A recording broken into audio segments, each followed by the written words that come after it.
बची कुची आज़ादी भी छोड़ गए हो। तुमको लगता है तुम आज़ाद हो, ना मुन्ना ना। मार्वल ने फिर से अपनी आज़ादी छीन ली और गुलामी करवा ली। सबसे पहले आज हम बात करेंगे मार्वल की। और भाई मार्वल ने भी क्या ही दिन चुना है ट्रेलर छोड़ने का। मैं बड़े आराम से आज़ादी की नींद सो रही थी और मार्वल ने अचानक बूम करके डम्पस्टे और विजन क्विज दोनों का ट्रेलर सामने रख दिया। तो चलिए आज़ादी भूल जाइए और करते हैं मार्वल की गुलामी। सबसे पहले बात करते हैं डूम्सडे की। जो ट्रेलर भी अभी ऑफिशियल डिजिटल रिलीज हुआ है, ये बेसिकली वही फुटेज है जो कॉमिक कॉन में दिखाया गया था, लेकिन इसमें कुछ एक्सटेंडेड शॉट्स और एक्स्ट्रा डिटेल्स भी देखने को मिले हैं। और सबसे बड़ी बात, डॉक्टर डूम। अगर आपने पुरानी फैंटास्टिक फोर मूवी देखी है तो आपको विक्टर डूम याद होगा, लेकिन मार्वल की नई फैंटास्टिक फोर यूनिवर्स में डूम की कहानी थोड़ा अलग तरीके से बिल्ड की जा रही है। ट्रेलर में सिस्टम स्ट्रॉम एक बहुत बड़ा इंपॉर्टेंट बात करता है। Victor was always smartest guy in every room. मतलब भाई ये कोई साधारण विलन नहीं है, ये वो आज़ादी और आदमी है जो शायद कमरे में मौजूद हर इंसान से ज़्यादा इंटेलिजेंट है। लेकिन प्रॉब्लम ये है कि इंटेलिजेंस के साथ साथ उनकी ज़िंदगी भी उसे तोड़ दिया। उसने अपने लोगों को खोया, अपनी फैमिली को खोया और अंदर से कम्प्लीटली ब्रोकन हो गया। और शायद यही चीज़ उसे विलन से कहीं ज़्यादा डेंजरस बनाती है। अब सबसे इंटरेस्टिंग चीज़ है रीड और डूम का कनेक्शन, क्योंकि ये सिर्फ दोनों एनिमीज नहीं है, इनके बीच एक पुरानी फ्रेंडशिप और रिवेलरी भी है। और ट्रेलर में जब रीड डॉम से बात करता है तो साफ लगता है मार्वल उनकी पुरानी रिलेशनशिप को काफ़ी इंपॉर्टेंट देने वाला है।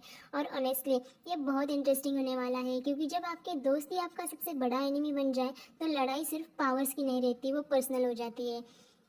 थ्रिलर का सबसे इंसेंट मोमेंट थॉर का स्टॉर्म ब्रेकर। जिस विपॉन को रोकना लगभग इम्पॉसिबल माना जाता था, डूम उसे भी रोक देता है जैसे कोई छोटी सी चीज़ हो। और सिर्फ स्टॉर्म ब्रेक नहीं तो थॉर को भी फेंक देता है। भाई ये देखकर एक बात तो क्लियर है, मार्वल हमें डूम की पावर लेवल पहले ही बता रहा है। और अगर डूम इतना पावरफुल है तो सवाल ये है एवेंजर उसे रोकेंगे कैसे।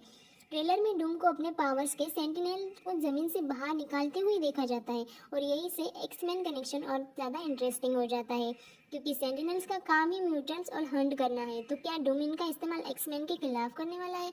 अगर ऐसा हुआ तो डूम्सडे सिर्फ एवेंजर की कहानी नहीं होगी, ये मार्वल यूनिवर्स की कई बड़े कैरेक्टर को एक साथ जोड़ सकती है। ट्रेलर में एक और चीज़ बड़ी बात दिखाई जा रही है, सुपर हीरोज के बच्चे। उनमें सबसे इंटरेस्टिंग ये है लव, यानी कि थॉर की बेटी, क्योंकि एंटरनेटी से मिला पावर की वजह से लव फ्यूचर में इतनी पावरफुल हो सकती है, इसका अंदाज़ा आप लगा सकते हैं। तो हो सकता है कि इस पूरी कहानी में बच्चों का रोल हमारी एक्सपेक्टेशन से कहीं ज़्यादा बड़ा हो। एक बात के लिए मार्वल की हिंदी डबिंग टीम को सीरियसली सैल्यूट करना पड़ेगा, खासकर राजेश खतरा को। डूम के लिए वॉइस जिस तरह की आवाज़ को दी गई है, भाई कैरेक्टर में अलग ही वेट आ गया है।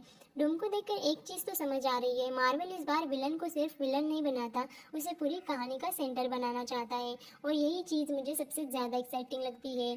अगर आपने बैंड विजन देखी है तो विजन क्विस्ट आपके लिए बहुत इंपॉर्टेंट होने वाली है, क्योंकि वंडा विजन के एंड में हमें वाइट विजन को देखा था और उसके बाद वो उड़कर चला गया, लेकिन कहाँ गया। और उससे भी बड़ा सवाल, विजन आखिर है कौन? यही शायद इस सीरीज की सबसे बड़ी कहानी है। विजन अपने पास्ट आइडेंटिटी और अपने अस्तित्व को समझने के लिए कोशिश करेगा। मतलब एक तरह से विजन खुद को ही खोज रहा है। अब सबसे क्रेजी चीज, अल्ट्रॉन। अल्ट्रॉन इस बार एक ह्यूमन फॉर्म में दिखाई दे रहा है। सबसे इंटरेस्टिंग बात, वो विजन को डैड कहता है, क्योंकि टेक्निकली विजन ही अल्ट्रॉन की क्रिएशन से जुड़ा हुआ है। तो अब सोचिए, जिस अल्ट्रॉन को एवेंजर्स ने डिस्ट्रॉय किया था, वही वापस आकर विजन के सामने खड़ा है। ये रिलेशनशिप बहुत इंटरेस्टिंग होने वाली है। ट्रेलर में वांडा विजन्स को बच्चों की झलक भी मिलती दिखाया जा रहा है। और लगता है कि विजन को टॉमी को किसी बड़े तेड़े से बचाना पड़ा है। तो विजन क्विज ने सिर्फ विजन की आइडेंटिटी की कहानी, बल्कि फैमिली लेगेसी और उसके पास्ट को भी कहानी हो सकती है। तो एक तरफ से हमारे पास डूम्सडे, जहां doctor Doom Avenger fantastic four और शायद एक्समैन की तक एक ही बैटल फील्ड में ले सकता है, और दूसरी तरफ विजन क्विस्ट, जहाँ विजन अपने पास्ट आइडेंटिटी और अपने पूरे परिवार की तलाश में हो। और ऑनेस्टली मार्वल ने इंडिपेंडेंस डे पर हमारी आज़ादी तो नहीं दी, पर मार्वल ने दो नए ट्रेलर देकर फिर से अपनी गुलामी में डाल दिया।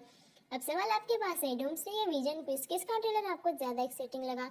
कमेंट में सिर्फ नाम लिखो, डूम या विजन। मैं मिलती हूँ अगले वीडियो में। अब तब तक के लिए मार्वल की गुलामी करते रहो। बाय।